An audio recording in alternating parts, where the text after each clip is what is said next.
عمران خان صاحب کو دیوار کے ساتھ لگانے کی کوشش کی گئی،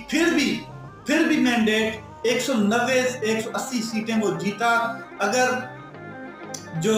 فارم 45 ہے اس کے حساب سے، مگر ڈکیتی ہوئی مینڈیٹ کے اوپر۔ لیکن مزے کی بات میں یہ بتا رہا ہوں آپ کو کہ اس شخص کو وزیر اعظم انہوں نے بننے نہیں دیا، اور جس کو یہ وزیر اعظم بننا چاہتے تھے اتنے دور سے لے کے آئے اور پاکستان کی امید کی ایک کرن سمجھ کے اس کو لے کے آئے، اس کو یہ وزیر اعظم بنانا چاہتے تھے نواز شریف صاحب کو چوتھی بار۔ تو ایک شخص جس کا نام ہے عمران خان صاحب اور قیدی نمبر 804 ہے، اس نے جیل میں بیٹھ کے ایسے پتے کھیلے، ایسی گیم چلائی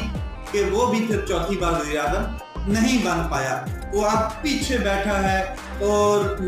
بس پیچھے سے ہینڈل کرے گا، کیا کرے گا؟ اس سے بڑی بے عزتی کیا ہو سکتی ہے، اس سے بڑی ناکامی کیا ہو سکتی ہے، اس سے بڑی مایوسی کیا ہو سکتی ہے کہ